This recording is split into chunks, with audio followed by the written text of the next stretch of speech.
নমস্কার, সকল ভক্ত বন্ধুদের সাদর আহ্বান জানাই শ্রী রামকৃষ্ণ সাম্রাজ্য ফেসবুক পেজে। আজকে আমাদের প্রসঙ্গ কথামৃতে গীতা। কথামৃতে গীতা আমরা বেশ কয়েক সপ্তাহ যাবতই শুনছি।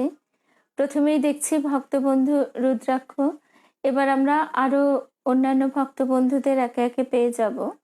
তো আজকে আমরা শুরু করব প্রথমে ঠাকুরের কথা দিয়ে। ঠাকুর দক্ষিণেশ্বর মন্দিরে বসে আছেন।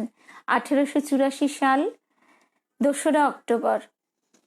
সুদীপ্তা, মৌসুমী, সকল ভক্ত বন্ধুদের সাদর আহ্বান জানাই। আমরা এক এক করে এসে যাচ্ছি। তো আজকে আমাদের যে প্রসঙ্গ, হ্যাঁ, সুদীপ্তাকে দেখতে পেয়ে গেছে, আর মৌসুমী, সুদীপ্তা, রুদ্রাক্ষ, শিবানী গড়াই। তাহলে আমরা শুরু করি। 1884 সাল 2রা অক্টোবর ঠাকুর দক্ষিণেশ্বরের মন্দিরে বসে আছেন। শুভ সন্ধ্যা বৈশালী। কর্মত্যাগ কখন? ভক্তের নিকট ঠাকুরের অঙ্গীকার। ভক্তের নিকট ঠাকুরেরও যেমন অঙ্গীকার, মায়েরও অঙ্গীকার, তেমনি গীতায় শ্রীকৃষ্ণও অঙ্গীকার করেছেন। এবার আমরা সেই প্রসঙ্গটাই শুনব। আর এই যে অঙ্গীকার অর্থাৎ কথা দেওয়া আছে, আমরা নিজেরা যেহেতু সত্যবন্ধ হই না, আমরা যেহেতু সত্যের মধ্যে, সত্যের উপরে দৃঢ় প্রতিষ্ঠিত নই, সেই জন্যই আমরা এই অবতার পুরুষগণের যে সত্য অঙ্গীকার, সেইটির মর্ম বুঝতে পারি না। আমরা মনে করি কথার কথা মাত্র, কারণ আমাদের একেই মন মুখ এক নয়, দ্বিতীয়ত আমাদের মধ্যে মিথ্যার প্রকাশ অনেক বেশি। সেই জন্য আমাদের যে এই ঠাকুর, মা, স্বামীজি, তাদের পার্শ্বদগণ এবং পূর্ববর্তী অবতারগণের যে কথা, আশ্বাস, অঙ্গীকার যাই বলি না কেন, সেখানে যেন আমাদের বিশ্বাসের কোথায় একটা গ্যাপ থেকে যায়, কমতি থেকে যায়। রাজা মহারাজ তাই সেই জন্যই বলছেন যে সেইখান দিয়েই যেন পাত্রের ফুটো পাত্র, সেই জন্যই পাত্রের যেমন ফুটো, সেখান দিয়ে জল বেরিয়ে যায়, সেই রকম আমাদেরও ফুটো পাত্র, সেখান দিয়ে সমস্ত ভক্তি বিশ্বাসগুলি বেরিয়ে যায়। সেই জন্য সত্যের আট কলিতে, ঠাকুর বলছেন একটি তপস্যা, কলিতে সত্যের আট। আমরা প্রত্যেকেই মিথ্যা কথা কম বেশি বলি, কিন্তু এই ব্যাপারে অত্যন্ত সচেতন হওয়া প্রয়োজন। যখনই আমরা সেইভাবে সত্যে প্রতিষ্ঠিত হতে পারবো, তখনই আমরা অনুভব করব ঠাকুর, মা, স্বামীজি বা পূর্ববর্তী অবতারগণের যে আশ্বাস রয়েছে, তার গভীরতা এবং তার দৃঢ়তা কতখানি। শৈবাল আমাদের ভক্তবন্ধু বলছে অনেক খুঁজে পেল। আজকে কিন্তু আমি আমার প্রোফাইলে পোস্ট করে একেবারে এটাও দিয়ে দিয়েছি, লিঙ্কটাও। শুভ সন্ধ্যা মধুরিমাদি, রূপা, শ্রাবণী, সুস্মিতা, শুভ সন্ধ্যা। ঠাকুর মাস্টারকে বলছেন, যে নিশিদিন তার চিন্তা করছে, তার সন্ধ্যার কি দরকার। আমাদের এই যে স্বামী ভূতেশানন্দজি মহারাজও বলছেন যে করগোনা, জপ করা, এগুলি কিসের জন্য? এগুলি সমস্তই তাকে, তার প্রতি আমাদের মনোনিবেশ যাতে ঘটে সেই কারণে। আমাদের মাও কিন্তু এই কথা বলছেন।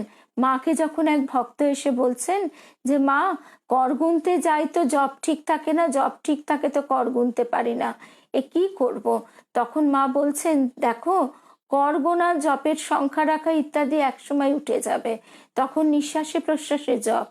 এই যে আমার মন যদি সদা সর্বদা তাতেই আকৃষ্ট থাকে, তখন আমাকে নিয়ম করতে হয় না। আমরা যাকে ভালোবাসি তাকে চিন্তা করবার জন্য কি নিয়ম বেঁধে নিই? আজকে সন্তান যখন দূরে থাকে, তাকে ভাববার জন্য কি আমরা সকাল সন্ধ্যা টাইম বার করি? যেমন কখনো সেটা হয় না। সদা সর্বদাই আমাদের অন্তরে সে বিরাজিত থাকে। সেই রকমই সেই ভালোবাসা যেদিন আমাদের তার প্রতি আসবে, তখন আমাদের এই নির্দিষ্ট নিয়মের বন্ধনে আর থাকার দরকার নেই। ঠাকুর বলছেন, ত্রিসন্ধ্যা যে বলে কালী, পূজা সন্ধ্যা সে কি চায়, মদনেরই যাগযজ্ঞ ব্রহ্মময়ীর রাঙা পায়। সন্ধ্যা গায়ত্রীতে লয় হয়, গায়ত্রী ওঙ্কারে লয় হয়। একবার ওং বললে যখন সমাধি হয় তখন পাকা। ঋষিকেশে একজন সাধু সকালবেলায় উঠে ভারী একটা ঝর্ণা তার কাছে গিয়ে দাঁড়ায়। সমস্ত দিন সেই ঝর্ণা দেখে আর ঈশ্বরকে বলে, বাহ বেশ করেছ, বাহ বেশ করেছ। আজকে আমাদের রীনাদি এখনো এসেছে কিনা বুঝতে পারছি না, কিন্তু রীনাদি সবসময় আমাদের বলে, আমাদের ভক্তবন্ধু রীনা দাশগুপ্তা, যে এই যে প্রকৃতির সান্নিধ্যে এলে আমাদের মন যেন ঈশ্বর চেতনায় ভরপুর হয়ে যায়। এটা খুব সত্যি। আমরা যখনই নিজেরাই যদি দেখি, একটা শপিং মলে ঘুরে বেড়াচ্ছি, আমাদের মনের যে তরঙ্গ, আবার যখন একটা উন্মুক্ত প্রান্তরে ধান ক্ষেত, উন্মুক্ত আকাশ, পৃথিবী, মাটি, জল, তার মধ্যে যখন আমরা হাঁটছি, চলছি, সে যে কোনো সুন্দর প্রকৃতির স্থানে আমরা যাই, আমাদের মনের তরঙ্গ কিন্তু সম্পূর্ণ ভিন্ন হয়ে যায়।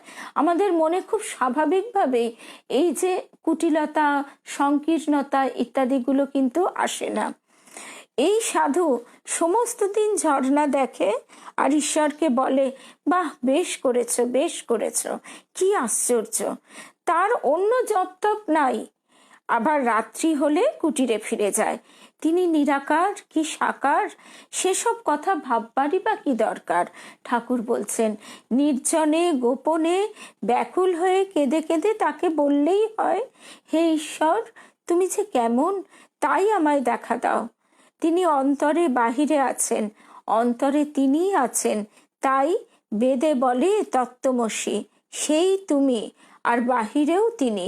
মায়াতে দেখাচ্ছে নানা রূপ, কিন্তু বস্তুত তিনিই রয়েছেন। তাই সব নাম রূপ বর্ণনা করবার আগে বলতে হয় ওম তৎসৎ। দর্শন করলে একরকম, শাস্ত্র পড়ে আর এক রকম। ঠাকুর বলছেন, শাস্ত্রে আভাস মাত্র পাওয়া যায়। যেমন ঠাকুর আরেক জায়গায় কথামৃতে বলছেন, শুভ সন্ধ্যা। হ্যাঁ, এই যে কথাটা, রুদ্রাক্ষ সবে ঘুরে এসেছে জয়রামবাটি থেকে। মৌসুমী শুভ সন্ধ্যা, আমরাও ঘুরে এসেছি। ঠিক এই কথাটা আমি বলিনি, পড়তে পড়তেই আমার মনে হচ্ছিল যে আজকে যখন আমি একটা বদ্ধ ঘরে বসে আছি, আমার জানলা খুললে পাশ দিয়ে একটা ফ্ল্যাটের দেওয়াল, বড়জোর বারান্দায় একটা সামনে রাস্তা, চওড়া রাস্তা, তারপরেই আবার একটা বাড়ির দেওয়াল, আর একটা বারান্দায় গিয়ে দাঁড়াই, সেখানে একটা রাস্তা, যেহেতু কর্নার প্লট আমাদের, তারপরে ঠাকুরের অশেষ কৃপা একজনদের বেশ খানিকটা বাগান দেখা যায়, তারপর তাদের বাড়ি। কিন্তু এই জিনিসটাই যখন আমরা বিশালাক্ষী মায়ের মন্দিরে যাচ্ছি, বা কামারপুকুরে মেলার মাঠে সেই বটগাছের কাছে দাঁড়িয়ে আছি, তখন অনন্তকাল যেন আমার ভিতরে প্রবেশ করছে। রবীন্দ্রনাথ বলছেন, কর্ণের একটি সুন্দর উক্তি কর্ণকুন্তী সংবাদে, অনন্ত আকাশ হতে পশিতেছে মনে। তার মনে তার চিন্তা প্রবেশ করছে। আমাদের প্রত্যেকের মনে, যার মনে যে ভাবতরঙ্গ, সে সেই ভাবতরঙ্গ উদার উন্মুক্ত প্রকৃতির কোলে আশ্চর্যভাবে অনুভব করে। এই জন্যই কেউ পাহাড়ে, সমুদ্রে বারবার বেরিয়ে পড়তে চায়। আবার যখন বিশালাক্ষী মাকে দর্শন করে আসছি, যে রাস্তা দিয়ে আসছি, সেখান দিয়ে আস্তে আস্তে দেখছি দুপাশে পুকুর, একপাশে কখনো ধান ক্ষেত, একপাশে পুকুর, ইউক্যালিপটাস গাছ, মানুষের সহজ জীবনযাত্রা, আবার কোথাও কোথাও জনমনীষী নেই, শুধু এই প্রকৃতি তার স্নিগ্ধ আঁচলটি বিছিয়ে রয়েছে। এখানে আমাদের মন কি কোন দিকে যাবে? যার মন বিষয়াসক্ত, সে কিন্তু তখন যেই মাকে দর্শন হয়ে গেল, তার মন ফিরে চলে গেল তার কলকাতার বাড়িতে। কিন্তু যার মনের এতটুকু যার সেই ভাবটি স্থূল ভাব থেকে সূক্ষ্ম ভাবের জগতে প্রবেশ করেছে, সে তার সেখানে অনুভূতি হতে বাধ্য যে এই পথ দিয়ে একদিন ঠাকুর চলেছেন। পথের ধুলায় ছড়িয়ে আছে শ্রীহরিচন্দন, গানে আমরা বলি, কিন্তু তখন আমরা টোটো করে আস্তে আস্তে আমাদের প্রত্যেকের সেই অনুভব হবে, কারণ আমাদের মন সবসময় ব্যক্ত হতেই চায়। এখানেও আমরা তাই দেখছি যে এই সাধুটির কথা, তিনি এই সমস্ত দেখে ঈশ্বরকে উপলব্ধি করছেন। আর এই যে কথাটি ঠাকুর আবার বলছেন, দর্শন করলে একরকম, শাস্ত্র পড়ে আর এক রকম। শাস্ত্রে আভাস মাত্র পাওয়া যায়। কথামৃতে ঠাকুর আরেক জায়গায় বলছেন, কেউ সন্দেশ শুনেছে, কেউ সন্দেশ খেয়েছে, কেউ কাশির কথা শুনেছে, আর কেউ কাশিতে গিয়েছে। এবারে আমরা নিজেরাই বুঝতে পারি যে শোনা কথা আর সেখানে গিয়ে পৌঁছলে প্রত্যক্ষ অভিজ্ঞতায় অনেক তফাৎ হয়। তাই কতকগুলো শাস্ত্র পড়বার কোনো প্রয়োজন নেই। ঠাকুর বলছেন এই কথা, আমাদের দেবীমাও বলতেন যে অধিক পড়তে পড়তে আমাদের বুদ্ধি গুলিয়ে যায়। তার থেকে কি বই পড়তে হয়, যাতে আমাদের মনে ভক্তি সঞ্চারিত হয়, ভক্তি ভাব। আর গীতা কথামৃত, যেখান থেকে আমরা আমাদের জীবনের মূল উদ্দেশ্য যে ঈশ্বর লাভ, এইটি একদম দৃঢ়ভাবে ধারণা করতে পারি। জ্ঞান মিশ্রিত ভক্তি যাতে আমাদের হৃদয়ে জেগে ওঠে। তার চেয়ে নির্জনে তাকে ডাকা ভালো। ঠাকুর এই কথার প্রসঙ্গে বারবার ওই গল্পটি বলতেন যে দেশের বাড়ি থেকে মেয়ের বিয়ে, চিঠি এসেছে, তা তুমি কি এখন বসে বসে সেই চিঠিটি, ফর্দটি মুখস্থ করবে, না সেই ফর্দে যা যা আনতে বলেছে সেই জিনিসগুলি আনবার জন্য চেষ্টা করবে? তারপরে তুমি সেই জিনিস পাওয়ার পর ফর্দটি রেখে দিতেও পারো, পরে কারোর কাজে লাগবে ভেবে। তাই এখানেও ঠাকুর তাই বলছেন যে শুধু কতকগুলি বই মুখস্থ করে কোনো লাভ নেই, তার চেয়ে নির্জনে তাকে ডাকা ভালো। এই যে আমাদের বহু ভক্ত বন্ধুরা যারা দীক্ষা লাভ করেছে সদ্য বা করতে চলেছে, সামনেই গুরু পূর্ণিমা, যে কারণে কথাটি মনে হলো যে এখানে একটা প্রশ্ন আসে যে গুরুকে আমি চিনব কি করে। সে কথাও ঠাকুর বলছেন যে গুরুকে তোমায় চিনতে হবে না, কিচ্ছু করতে হবে না, তুমি ব্যাকুল হয়ে তাকে পাওয়ার জন্য কাঁদো, নির্জনে কাঁদতে কাঁদতে তিনি তোমাকে সেই যোগাযোগ ঘটিয়ে দেবেন। তখন তোমাকে এমনই যোগাযোগ তিনি ঘটিয়ে দেবেন, তিনি নিজে এসে তোমাকে ধরা দেবেন। যে কারণেই আমরা বলি দীক্ষা নেব কথাটা কিন্তু ভীষণ ভুল। আমরা দীক্ষা লাভ করি, দীক্ষা পাই, তার কারণ হচ্ছে তিনি যখন উপযুক্ত বোঝেন তাকে সেই মন্ত্রটি দান করেন। গীতা সমস্ত না পড়লেও হয়, 10 বার গীতা গীতা বললে যা হয় তাই গীতার সার, অর্থাৎ ত্যাগী। আমরা গীতা মুখস্থ করে ফেললাম, কিন্তু যদি দেখি, একদম শিখা ঠিক বলেছ, পড়ার চেয়ে শোনা ভালো, শোনার চেয়ে দেখা ভালো। আর এই যে কথাটি 10 বার গীতা গীতা বললে যা হয় তাই গীতার সার, অর্থাৎ ত্যাগী।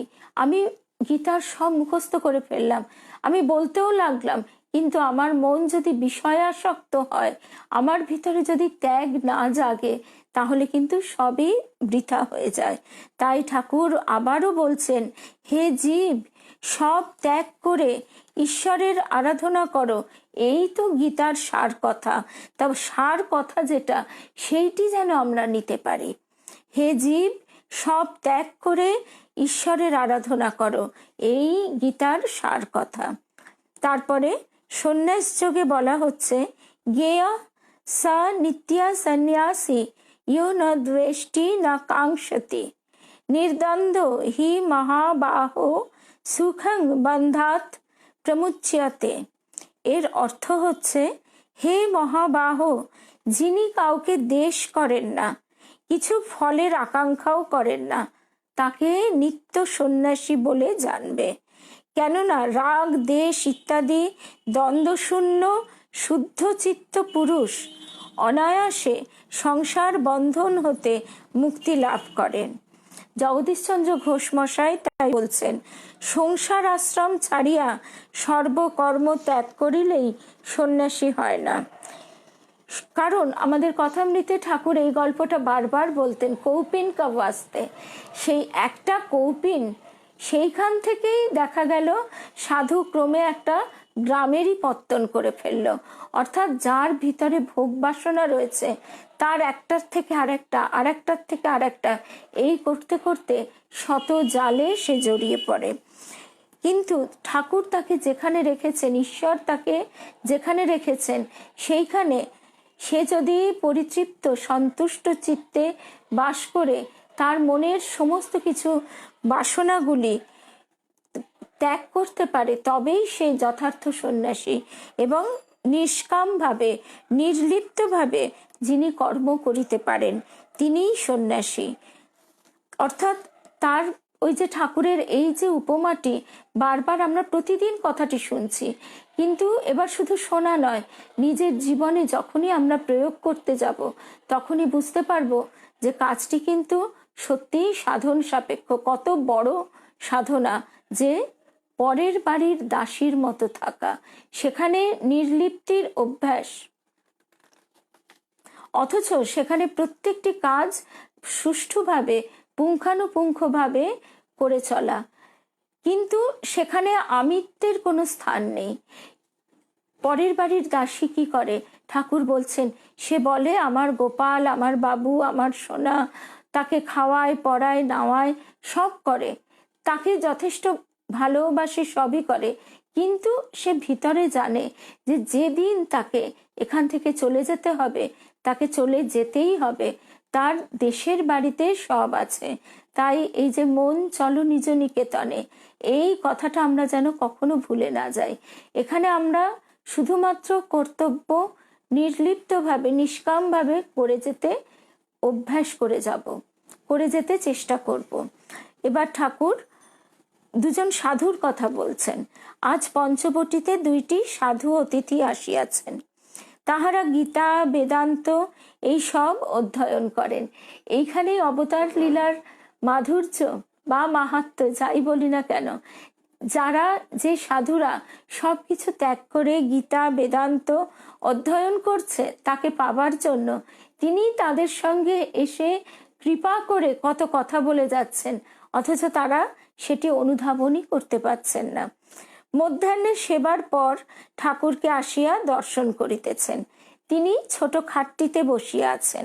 সাধুরা প্রণাম করিয়া মেঝেতে মাদুরের উপর আসিয়া বসিলেন। মাস্টার প্রভৃতিও বসিয়া আছেন। ঠাকুর হিন্দিতে কথা কহিতেছেন। ঠাকুর বলছেন, আপনাদের সেবা হয়েছে? সাধুরা বলছে, জি হ্যাঁ, জি হ্যাঁ। ঠাকুর বলছেন, কি খেলেন? সাধুরা, ডাল রুটি। আপনি খাবেন? ঠাকুর বলছেন, না না, আমি 2টি ভাত খাই। আচ্ছা জি, আপনারা যা জপ ধ্যান করেন তা নিষ্কাম করেন না? ঠাকুর এইভাবে তাদের ভিতরে যে নিষ্কাম ভাবটি যেন প্রবেশ করিয়ে দিচ্ছেন।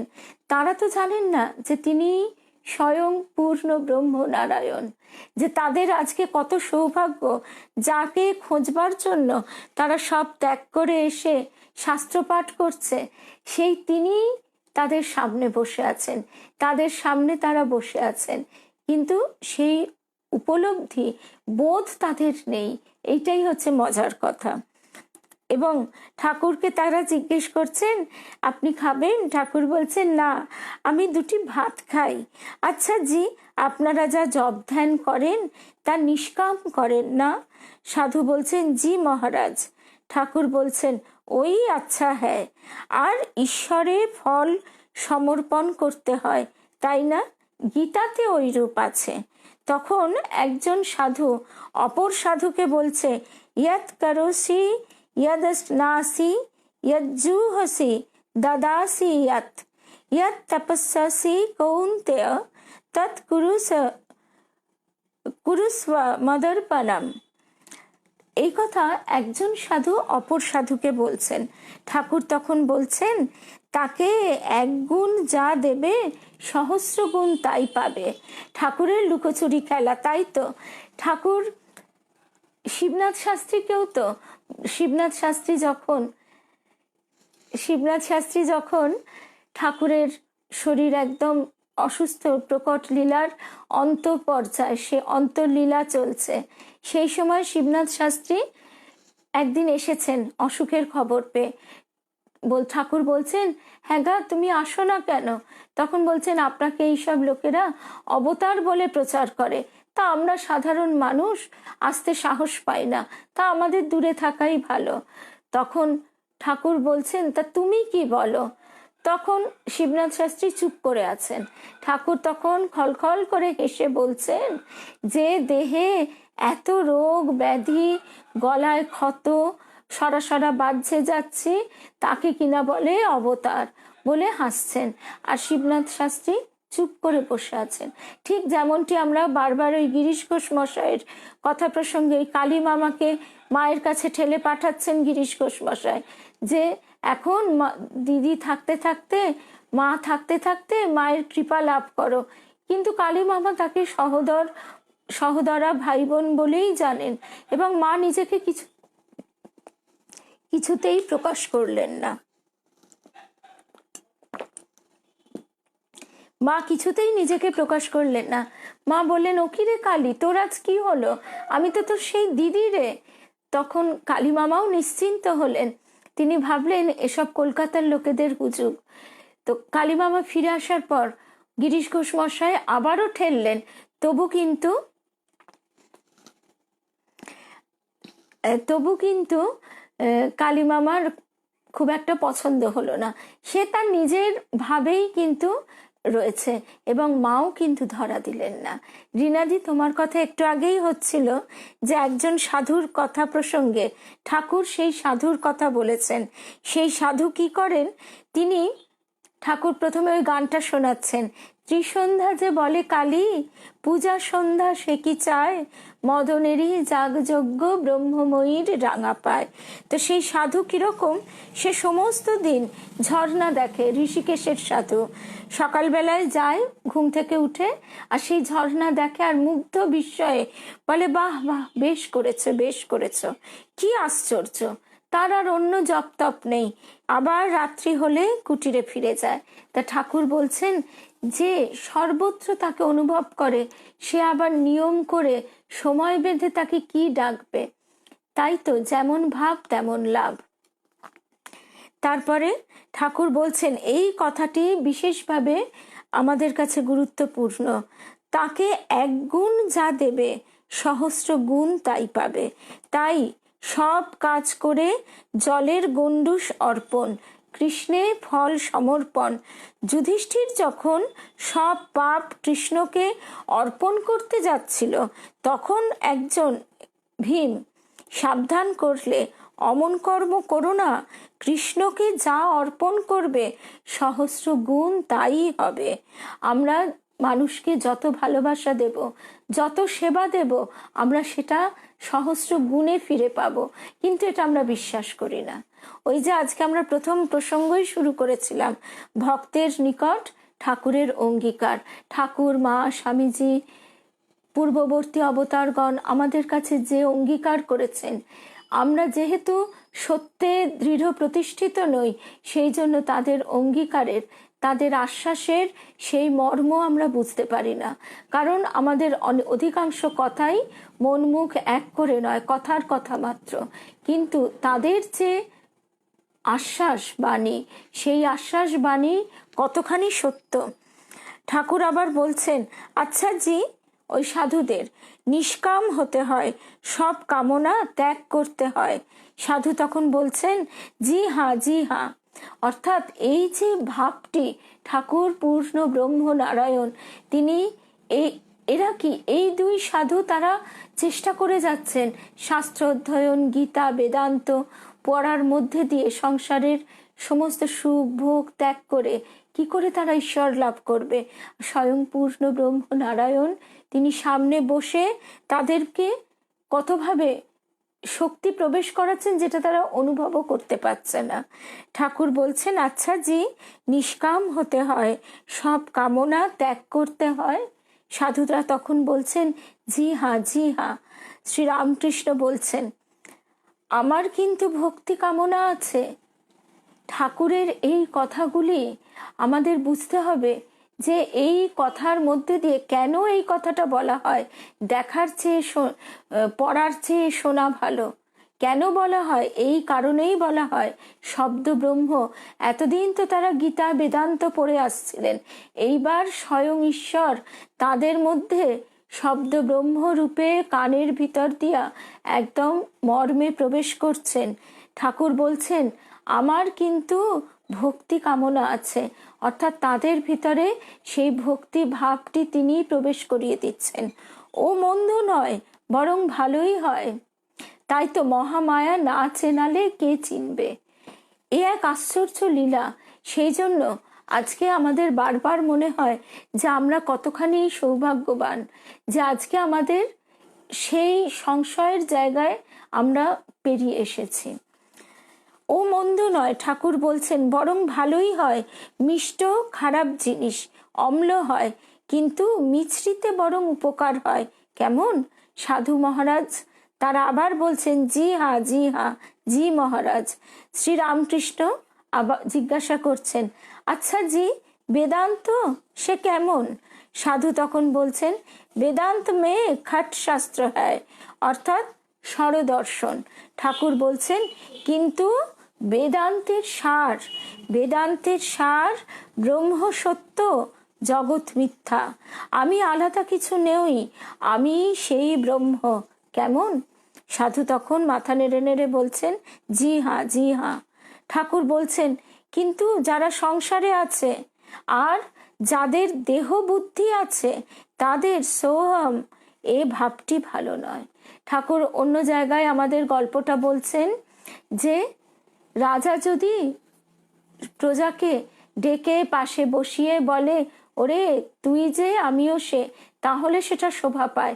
কিন্তু হঠাৎ একজন প্রজা দৌড়তে দৌড়তে এসে রাজার পাশে বসে বলে রাজা তুমিও যে আমিও সে, তাহলে সেটা যেমন হাস্যকর হয়ে ওঠে, সেটা যেমন লোকের কাছে গ্রহণযোগ্য হয় না, ঠিক সেই রকমই আমরা এখনো একথা বলবার অধিকারী নই।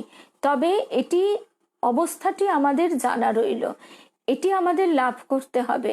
অর্থাৎ রাজা কখন তার একটি প্রজাকে পাশে বসিয়ে বলবেন, যখন সেই প্রজাটি উপযুক্ত হবে, যে ওরে তুইও যে আমিও সে, অথবা ভালোবাসায়।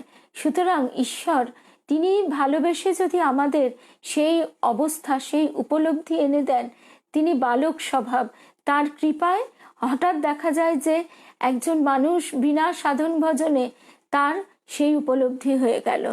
আবার বলা হয় যে হয়তো তার পূর্ব জন্মের স্বীকৃতি ছিল, এ জন্মে তার একটু বাকি ছিল, সেই ভোগটুকু হয়ে যাওয়া মাত্র তার ঢাকনাটা খুলে গেল, ফসফস করে ভিতর থেকে জল বেরোতে লাগলো। যেমন মাটির তলায় জল চাপা আছে কিন্তু একটা ঢাকনা পরানো, সেই ঢাকনাটা খুললেই জল বেরিয়ে আসে। ঠাকুর বলছেন বেদান্তের সার ব্রহ্ম সত্য, জগৎ মিথ্যা। আমি আলাদা কিছু নই, আমি সেই ব্রহ্ম। কেমন? কিন্তু যারা সংসারে আছে আর যাদের দেহ বুদ্ধি আছে তাদের সোহম এ ভাবটি ভালো নয়। সংসারের পক্ষে যোগ বাসিষ্ঠ বেদান্ত ভালো নয়, বড় খারাপ। তাই ঠাকুর এই সাধুদের কিন্তু বলছেন আমার কিন্তু ভক্তি কামনা আছে। এই বলার মধ্যে দিয়ে তাদের ভিতরে ওই দাস ভাব, দ্বৈত ভাব, তুমি ভগবান আমি ভক্ত, এই ভক্তের আমি দাস, আমি এই ভাবটি যেন প্রবেশ করিয়ে দিচ্ছেন। সংসারীরা সেব্য সেবক ভাবে থাকবে। ঠাকুর বলছেন হে ঈশ্বর তুমি সেব্য, প্রভু আমি সেবক, আমি তোমার দাস। যাদের দেহবুদ্ধি আছে তাদের সোহম এ ভাব ভালো নয়। ঠাকুর আজকেই প্রথমেই কিন্তু ওই কথাটি বলেছেন যে সমস্ত ছেড়ে দিলেই, ঘর বাড়ি সংসার ছেড়ে দিয়ে বেরিয়ে এলেই যে সে সন্ন্যাসী হয়ে গেল তা কিন্তু নয়। সে যদি সংসারে নির্লিপ্ত হয়ে থাকতে পারে, যেমন হাঁস জলে চড়ে বেড়ায় কিন্তু ডানায় তার জল লাগে না, যদি বা লাগে সে পাড়ে উঠে যেই ডানা ঝেড়ে নেয় তার জল পড়ে যায়। এই ভাবটি হচ্ছে যথার্থ সন্ন্যাসীর ভাব। সে সংসারেই থাকুক আর অরণ্যেই থাকুক, আর যার মনের বাসনা রয়েছে সে অরণ্যে থাকলেও সেই অরণ্যেই সে একটি শহর পত্তন করে ফেলবে। সকলেই চুপ করিয়া আছেন। ঠাকুর আপনা আপনি একটু একটু হাসিতেছেন। আত্মারাম আপনার আনন্দে আনন্দিত। একজন সাধু অপরকে ফিসফিস করিয়া বলিতেছেন, আরে দেখো দেখো, ইসকো পরমহংস অবস্থা বলতা হ্যায়। ঠাকুর মাস্টারকে বলছেন, হাসি পাচ্ছে। ঠাকুর বালকের ন্যায় আপনা আপনি ঈষৎ হাসিতেছেন। এই যে অপরূপ তার মুখখানি, অপরূপ হাস্যময় যে রূপ, সেই রূপ আমাদের মনের ভিতরে যেন প্রকাশিত হচ্ছে, আমাদের অন্তরে সেই হৃদয়ে সেই মুখখানি ফুটে উঠছে। মাস্টারমশাই এমনভাবে আমাদের কাছে তুলে ধরেছেন। ঠাকুর কৃপা করে শ্রীমকে এনেছিলেন যে পরবর্তীকালে আমরা যাতে তার ভাব, তার কথা একটু হলেও নিতে পারি। নিতে নিতে ক্রমশ যখন আরো উপযুক্ত হবে তখন ঠাকুর নিজেকে আরো প্রকাশ করবেন। কারণ আমরা বারবার জানি আজকে আমরা যেখানে দাঁড়িয়ে আছি, এই লীলা, এই ভাব ১৫০০ বছর চলবে এবং তার প্রকাশ হবেই। ঠাকুর স্বয়ং সে কথাও দিয়েছেন যে আবার আমাকে আরেকবার আসতে হবে। তো সেই প্রকাশের সময় আমরা এই দেহে হয়তো থাকবো না, নতুন দেহ লাভ করব, কিন্তু আমাদের একটি প্রার্থনা যে জন্ম জন্মান্তর যেন আমরা তার শ্রীচরণে সান্নিধ্যে বাস করি। তারপর ঠাকুর বলছেন, আচ্ছা জি, আপনারা যা জপ ধ্যান করেন তা নিষ্কাম করেন আর ঈশ্বরের ফল সমর্পণ করতে হয়। তখন তারা আবার বলছেন, জি হ্যাঁ। এবার আমরা চলে আসি আরেক দিনের ঘটনায়। তার আগে এই যে শ্লোকটি এখানে আমরা শুনলাম, একজন সাধু আরেকজন সাধুকে বলছেন, ইয়ৎ করোসি ইয়দস্নাসি ইয়জ্জুহসি দাদাসি ইয়ৎ তপস্যাসি কৌন্তেয় তৎ কুরুস্ব মদর্পণম। এর অর্থটি হচ্ছে, শ্রী অরবিন্দ বলছেন ব্যাখ্যা সহ, যে ভক্তি গীতাকৃত সমন্বয়ের চূড়া, এই পূর্ণতম আত্মদান, এই ঐকান্তিক আত্মসমর্পণই সেই ভক্তি। সমস্ত কর্ম ও চেষ্টা এই ভক্তির দ্বারা পরম বিশ্বপুরুষের নিকটে অর্পণে পরিণত হয়। সমস্ত কর্ম ও চেষ্টা ভক্তির দ্বারা এই পরম বিশ্বপুরুষের নিকট অর্পণে পরিণত হয়। সমর্পণ অর্থাৎ আমি যা কিছু করছি সব তোমাতেই করছি। আমি উপলব্ধি করতে পারি আর না পারি, সবের মধ্যেই যে তোমার প্রকাশ, এমনকি আমার নিজের দেহটিও যে তোমারই প্রকাশ, এই অনুভূতিতে আমরা পৌঁছতে পারি বা না পারি। আমরা গোপালের মায়ের কাছে শুনছি যে তিনি শেষ অবস্থায় বলছেন, নিজের দেহ দেখিয়ে এও গোপাল, গোপাল খাবে, গোপাল ঘুমুবে, গোপাল আর খাবে না। অর্থাৎ এই যা কিছু রয়েছে সবই সেই মহা চৈতন্য।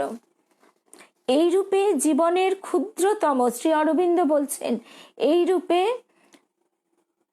শ্রীমৎ ধারা বিবরণী এমনভাবে দিয়েছেন যে আমরা যারা সাধারণ সংসারী মানুষ, যাদের পক্ষে ধ্যানের জায়গায় পৌঁছানো কঠিন, তারা যদি কথামৃত ঠিকভাবে পড়তে শুরু করি তাহলে আমরা দেখব যে আমরা কিন্তু এই বাস্তব জগৎ ছেড়ে সত্যি সত্যি সেইখানেই সেই মুহূর্তে পৌঁছে গেছি। এটা একেবারে ধ্রুব সত্য, এটা যে কেউ করবে তার হবেই হবে। তারপরে আমরা যে কথায় ছিলাম, শ্রী অরবিন্দ বলছেন, এই রূপে জীবনের ক্ষুদ্রতম তুচ্ছতম ঘটনা, নিজ হইতে বা নিজের যাহা কিছু তাহা হইতে নিতান্ত মূল্যহীন দান, ক্ষুদ্রতম কর্ম সমস্তই তখন এক দিব্য সার্থকতা লাভ করে। অর্থাৎ ঘরের যে কাজগুলি আমরা করতে ভালোবাসি না, সেই কাজগুলিও তখন পূজার রূপে পরিণত হয়। তখন প্রত্যেকটি ব্যবহার মানুষের সঙ্গে মানুষের প্রত্যেকটি ব্যবহার হয় যেন আমরা ঈশ্বরের সঙ্গে কথা বলছি। সে অর্পণ ভগবানের গ্রহণযোগ্য হয়, সেইটিকেই উপলক্ষ করিয়া তিনি ভগবত ভক্তের আত্মা ও জীবনকে অধিকার করেন। বাসনা ও অহং কর্তৃক সৃষ্ট সমস্ত ভেদ তখন দূর হয়। এইটি একদম চূড়ান্ত অবস্থা, সর্বভূতে আত্মদর্শন। তবু এটা আমাদের যতক্ষণ না হচ্ছে ততক্ষণ আমরা যদি এই ভাবটি মনের মধ্যে সদা সর্বদা কাল্টিভেট করতে পারি, সদা সর্বদা মনকে শিক্ষা দিতে পারি, ওই যে ঠাকুর গাইছেন, এমন মানব জমিন রইল পতি তাবাদ করলে ফলতো সোনা। আমরা এই ভাবটির চাষ করব, মনকে অনবরত এই ভাবটি শেখাবো। শেখাতে শেখাতে দেখব আমাদের আচরণের আমূল পরিবর্তন ঘটছে। ডক্টর গোবিন্দ গোপাল মুখোপাধ্যায় এবার বলছেন, ভগবান বলছেন যেরকম কর্মই করো, সব কর্মই তুমি আমাকে অর্পণ করে দাও। এইভাবে আমাকে অর্পণ করলেই বা কি হবে? এই কর্মসূত্রের দ্বারা নিরন্তর আমার সঙ্গে তোমার সংযোগ, সর্বদা সম্বন্ধ বজায় থাকবে। কোনোদিন কোনো সময়ই সে সংযোগ ছিন্ন হবে না। প্রতিটি কাজই যদি আমরা তাকে স্মরণ করে করতে থাকি, একদমই তাই। মা যখন গোপালের মাকে দেখতে এলেন, তখন গোপালের মাও বলছেন, কে গোপাল এলে? মাকে তিনি গোপাল রূপে দর্শন করতেন, অথচ আগে মায়ের সঙ্গে তার সম্পর্ক ছিল শাশুড়ি বৌমার। এখন তিনি সর্বভূতে গোপাল রূপ দর্শন করছেন। তা এখানে গোবিন্দ গোপাল মুখোপাধ্যায় তিনি যে কথা বলছেন, যে এইভাবে আমরা যা কিছু করি না কেন সবই যদি তার কাজ মনে করে করতে পারি, তাহলেই আমরা মনে মনে সদা সর্বদা তার সঙ্গে সংযুক্ত থাকব। সাধনার দিক দিয়ে এইটি নবম অধ্যায়ের রাজগুচ্ছ কথা। মূল কথা হচ্ছে এইগুলি আমাদের জেনে নিয়ে রোজ ওই যে গীতা পাঠের কথা বলা হয়, না বুঝে না অ্যাপ্লাই করে শুধু পড়ে গেলাম, তাতে কিন্তু কোনো লাভ হয় না।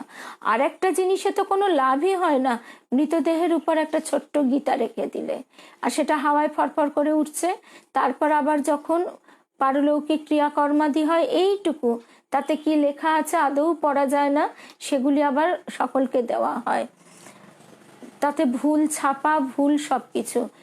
এইভাবে গীতার চর্চা নয়। গীতার চর্চা আমাদের প্রত্যেককে এইভাবেই করতে হবে, তার অর্থ বুঝে নিজের জীবনে অ্যাপ্লাই করা। আত্মগঠনের বই হচ্ছে গীতা শাস্ত্র।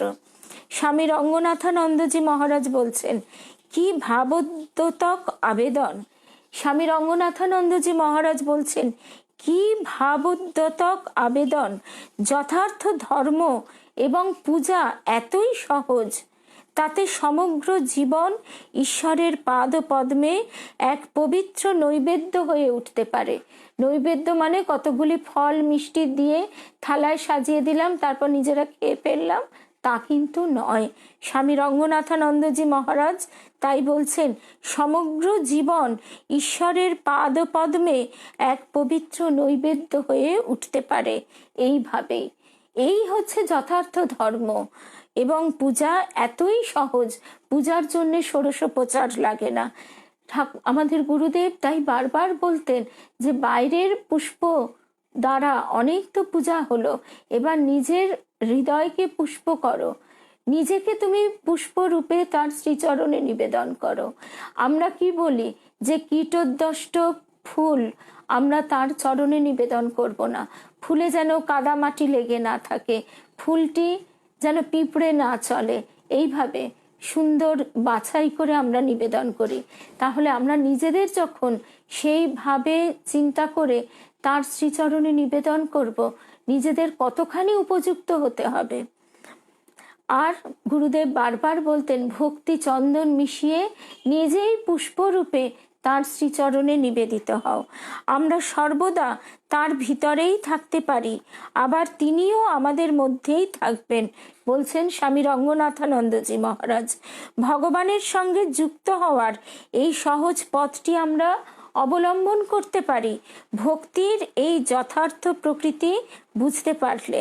সাধারণ মানুষের মধ্যে থেকেই সমাজে বহু ভক্তের আবির্ভাব হবে। স্বামী রঙ্গনাথানন্দজি মহারাজ বলছেন, আমাদের গুরুদেবও বারবার এই কথা বলেছেন যে এবারে সংসারের মাঝ মধ্যিখানে বসে মানুষ ঈশ্বর লাভ করবে। ঠাকুরের এবার এতই কৃপা, এতই করুণা, এবং তার ফলে বর্তমান যুগের কোলাহল মুখর জাঁকজমকপূর্ণ ব্যয়বহুল পূজার উদ্যোগ কমে যাবে। এক্ষুনি আমাদের হয়তো বিপরীত ভাবের কোনো ব্যক্তি সামনে থাকলেই বলবেন যে কই, তা তো হচ্ছে না। তার কারণ আমাদের ধৈর্য নেই। আমরা আমাদের সীমিত সময়টাকেই অনন্ত সময় বলে বসে আছি। আমার জীবদ্দশা কতটুকু? 80 বছর, 100 বছর, তার বেশি তো নয়।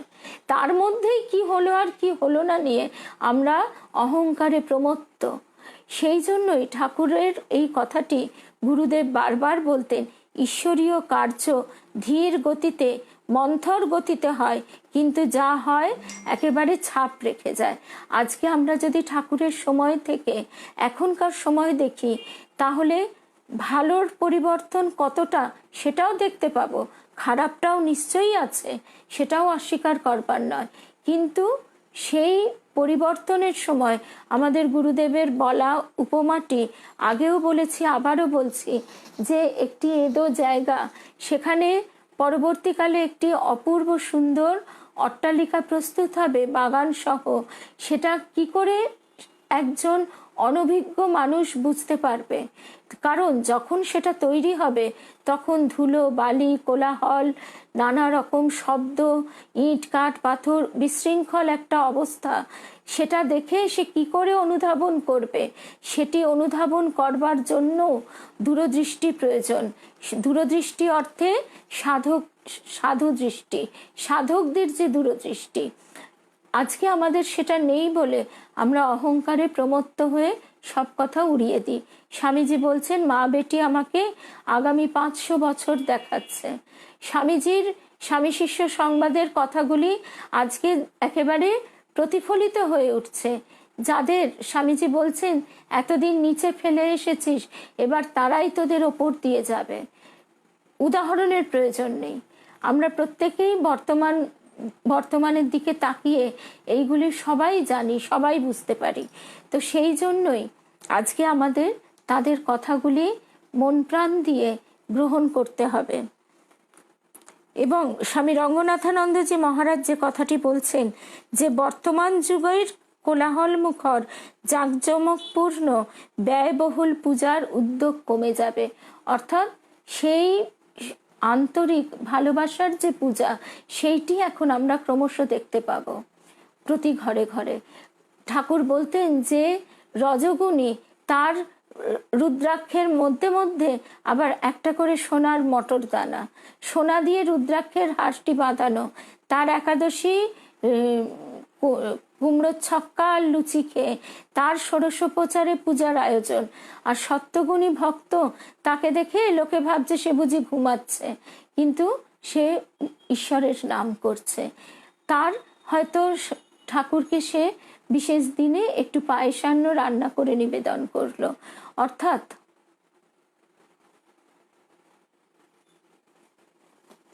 না না নিবেদিতা, এরকম কথা বলো না গো, এরকম কথা একদম বলো না। তার কারণ হচ্ছে ঠাকুর বারবার বলছে নিজেকে কখনো পাপী ভেবো না, কখনো কথা ভেবো না। তার মানুষ নিজেকে অধম ভাবতে ভাবতে অধম হয়ে যায়। দেখো, আমরা প্রত্যেকে এক এক জন্মে কে কি করে এসেছি, কে কি পথ অতিক্রম করেছি, আমরা কিন্তু কেউ জানি না। সুতরাং আমাদের মায়ের একটা কথায় আসি। তার আগে রুদ্রাক্ষের কথাটা একদম ছোট্ট বলে উত্তর দিয়ে দিই। রুদ্রাক্ষ যে কথা বলছে, মেট্রো রেল তৈরির সময় চৌরঙ্গির অবস্থা, আমি জানি না রুদ্রাক্ষ কত মানে সে কিরকম বয়সী, কিন্তু এটা আমাদের একদম ছোটবেলার ঘটনা। কলকাতার উপরে মাটির ঢিপি হয়ে থাকতো। কালীঘাটে আমার বাবার মানে ওখানে আমাদের নিত্য যাওয়া আসা ছিল, ওই সমস্ত রাস্তা জুড়ে একদিকে পুরো পাহাড়ের মতো উঁচু, সে কি অবস্থা দেখলে কোনোদিন কেউ ভাবতেই পারবে না আজকে আমরা গড়িয়া থেকে দক্ষিণেশ্বর এরকম নিমেষের মধ্যে এত মসৃণভাবে স্বচ্ছন্দে পৌঁছে যাব। তো একদম তাই, ঠিক এই কথাগুলি আমরা সবচেয়ে স্থূল উদাহরণ দিয়ে যেন বিশ্বাস করতে শিখি যে এখন আমরা একটা যুগ সন্ধিক্ষণে দাঁড়িয়ে আছি, যুগ পরিবর্তনের সময়। আর আমাদের বন্ধু নিবেদিতা ভক্ত বন্ধু যে কথা বলছে, দেখো আমরা প্রত্যেকেই অনেক ভুল করেছি, অনেক আমাদের কি বলবো কামনা বাসনায় ডুবে গেছি, কিন্তু তাতে কি হয়েছে? মা বলছেন মায়ের কাছে উদ্বোধনের বাড়িতে সমাজ যাকে হেয় চোখে দেখে এমন নটি এসছে, এসে সে আর উপরে অবধি উঠতে পারছে না, সিঁড়িতে দাঁড়িয়ে কাঁদছে, মা নিচে নেমে এলেন। ভাবা যায় স্বয়ং জগন মাতা তিনি নিচে নেমে এসে তাকে বলছেন তুমি কাঁদছো কেন, চোখের জল মোছো। একবার যখন ঠাকুরের কাছে এসেই পড়েছ তখন হাসি মুখে তার কাছে যাও, আর অনুতাপ অশ্রুতে সমস্ত মালিন্য ধুয়ে যায়। সুতরাং আমরা নিজেরাই প্রত্যেকে আমাদের পূর্ব জন্মে কি হয়ে গেছে সেই সব নিয়ে আর বিচলিত হব না। এখন আমরা এটুকুই জানি যে আমরা সবাই তার কৃপা লাভ করেছি, তার কৃপায় তারই দিকে আমাদের মনটি গেছে। সেই মন যেন আর বিচলিত না হয়, বিক্ষিপ্ত না হয়, এইটি তার কাছে বারবার প্রার্থনা। শিখা যে কথা বলছে, শিখা বলছে যে ঠাকুর শুধুই ভালোবাসা চাই, এই ভালোবাসা তিনি আমাদের দিয়ে তিনি গ্রহণ করেন। আর শরণাগতি আমরা সম্পূর্ণ নিজেকে যদি নিবেদন করে দিই তাহলে কোথায় পাপ আর কোথায় বা পুণ্য। পাপ কি? স্বামীজি বলছেন পাপ হচ্ছে তাই যা আমাদের ঈশ্বর থেকে দূরে সরিয়ে দেয়, এছাড়া পাপ বলে কিছুই নেই। আর সত্যিই যদি এই বিশ্বাস এই উপলব্ধি আমাদের জাগে যে সত্য রজ তম সব কিছুই তো তারই প্রকাশ, ভিন্ন ভিন্ন ক্ষেত্রে ভিন্ন ভিন্ন প্রকাশ, তাহলে কিসের পাপ কিসেরই বা পুণ্য? আমরা সবাই তো তার লীলার সঙ্গী। যে পথ পেরিয়ে এসেছি, মা বলতেন একটা কথায় যে আমি কত চলার পথে বিষ্ঠা মারিয়ে এসেছি, পা ধুয়ে ফেললাম হয়ে গেল, তা কিন্তু মনে মনে যেন আমরা সেটা নিয়ে আর না ভাবি, অর্থাৎ সেই বিষ্ঠা আমরা ধুয়ে ফেললাম মিটে গেল, সেটা নিয়ে আর চিন্তা করার দরকার নেই। সেই রকমই আমরা যে পথ পেরিয়ে এসেছি পেরিয়েই এসেছি, সেটাতে তো আর আমরা ফিরে যাব না। আমাদের দৃষ্টি এখন সকলের সামনের দিকে, ঠাকুর আমাদের সামনে গুরু রূপে আর পাশে বন্ধু রূপে। আমাদের গুরুদেব বারবার এই কথা বলতেন, বন্ধু রূপে তিনি হাত ধরে এগিয়ে নিয়ে চলেছেন, অকপটে তার কাছে সমস্ত কিছু বলো, মনের ওঠা পড়া তো থাকবেই, আমরা জীব, সে কথাও বলো, তাকে বলো যে তাকে তুমি ভালোবাসতে পারছো না, তোমার মন এখনো সংসারে আসক্ত, বলতে বলতেই দেখা যাবে তিনি তোমার মন ঘুরিয়ে দিচ্ছেন। যদি যথার্থই আমরা সংসার থেকে মনটাকে তার দিকে দিতে চাই, তিনি সেটা গড়ে নেবেন। দুর্বলতাই পাপ, সুতরাং আমরা কোনোভাবেই নিজেদের কোনো রকমভাবেই দুর্বল ভাববো না, আমরা তার সন্তান ঠাকুর মায়ের, এর কি কম আনন্দের কথা? তারপর আজকে আমরা আমাদের একদম শেষ পর্যায়ে এসে গেছি। স্বামী রঙ্গনাথানন্দজি মহারাজের কথাটা শুনলাম যে স্বামীজি শেষ কথাটা, স্বামীজির কথায় তখন সমগ্র জীবনটাই ধর্ম হয়ে উঠবে, স্বামীজির কথায় তখন সমগ্র জীবনটাই ধর্ম হয়ে উঠবে। তারপরে ঠাকুরের কাছে আবার আমরা ফিরে আসি এবং এইটি আজকে আমাদের শেষ প্রসঙ্গ। ঠাকুর মণিরকে বলছেন, মণি মানে শ্রী মাস্টার মশাই, তিনি নিজেকে নানাভাবে আড়াল করে রাখতেন, কখনো মণি কখনো মাস্টার। আচ্ছা, ঠাকুর বলছেন লোক যে এত আকর্ষণ হয়ে আসে এখানে, তার মানে কি? ঠাকুর তাকে দিয়ে বারে বারে এই কথাগুলি বলিয়ে নিতেন, মানে যতটা মানে তাকে দিয়ে তিনি বলিয়ে বুঝিয়ে নিতেন যে পরবর্তীকালে আমাদের জন্য যাতে ঠিকভাবে সেটি রক্ষিত হয়। মণি তখন বলছেন, আমার ব্রজের লীলা মনে পড়ে। কৃষ্ণ যখন রাখাল আর বৎস হলেন, তখন রাখালদের উপর গোপীদের আর বৎসদের উপর গাভীদের বেশি আকর্ষণ হতে লাগলো। ঠাকুর বলছেন, সে যে ঈশ্বরের আকর্ষণ, কি জানো, মা এইরূপ ভেলকি লাগিয়ে দেন আর আকর্ষণ হয়। মা এইরূপ ভেলকি লাগিয়ে দেন। আজকে আমাদের গুরুদেব বলতেন যে অঘটন ঘটন পটিয়সী মা, এই কথা মানুষ এতকাল শিখে শুনে এসেছে, এবার চাক্ষুষ করবে। এবার তারা নিজের চোখে দেখবে যে অঘটন ঘটন পটিয়সী মা কি ঘটাতে পারে, কিভাবে রূপান্তরিত করতে পারে সাধারণ মানুষকে।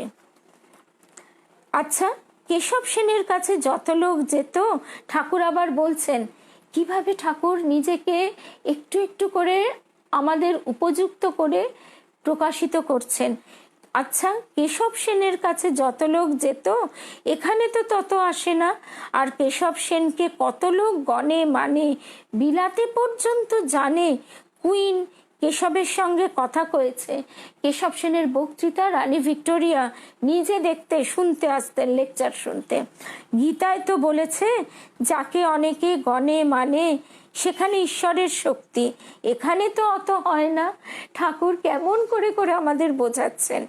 তখন মাস্টারমশাই বলছেন, কেশব সেনের কাছে সংসারী লোক গিয়েছে। একেবারে ঠিক জায়গাটি তিনি ধরেছেন। কেশব সেনের কাছে সংসারী লোক গিয়েছে। ঠাকুর বলতেন, এই কলকাতার লোকেদের কাছে ত্যাগের কথাও বলা যাবে না। সে বললে আর এখানে আসবেই না, তাদের কাছে রইয়ে সইয়ে বলতে হয়। তখন ঠাকুর বলছেন, হ্যাঁ তা বটে, ঐহিক লোক। মাস্টারমশাই আবার বলছেন, কেশব সেন যা করে গেলেন তা কি থাকবে? ঠাকুর বলছেন, কেন, সংহিতা করে গেছে, তাতে কত নিয়ম। তখন মাস্টারমশাই বলছেন, অবতার যখন নিজে কাজ করেন তখন আলাদা কথা, যেমন চৈতন্যদেবের কাজ। ঠাকুর তখন খুশি হয়ে বলছেন, হ্যাঁ হ্যাঁ ঠিক ঠিক। ঠাকুর এইভাবে একটু একটু করে নিজেকে প্রকাশ করছেন। তখন মাস্টার বলছেন, আপনি তো বলেন চৈতন্যদেব বলেছিলেন, আমি যা বীজ ছড়িয়ে দিয়ে গেলাম কখনো না কখনো এর কাজ হবে। কার্নিশের ওপর বীজ রেখেছিল, বাড়ি পড়ে গেলে সেই বীজ আবার গাছ হবে। ঠাকুরের কথাটি মাস্টার মশাই বলছেন, ঠাকুরের এই কথাটি অপূর্ব, যে কেউ কখনো একবার একটা অট্টালিকায় কার্নিশের উপর একদানা বীজ রেখেছিল, তারপরে সেই কত বছর কেটে গেল, তারপরে সেই অট্টালিকা ভূমিসাৎ হলো, তা সেই বীজটিও মাটিতে পড়লো। কিন্তু সেই রাবিশের মধ্যে পড়ে, সেই ইটকাট পাথরের মধ্যে পড়ে বীজ কি আর সহজে অঙ্কুরিত হয়? বীজ অঙ্কুরিত হলো না, কিন্তু সে বীজ রইল। তারপরে বর্ষা এলো 1 বছর পর, তখন সেই গাছ ক্রমশ বেড়ে উঠল, সেই বীজ অঙ্কুরিত হয়ে মহিরুহ আকার ধারণ করলো এবং কত মানুষকে ছায়া দিল, কত মানুষকে আশ্রয় দিল। তার ফলে ফুলে ভরে গেল, কত প্রাণী আহার পেল। তা ঠাকুর আজকে যে আমাদের তাই, তিনি নিজে আমাদের সেই আভাস দিচ্ছেন।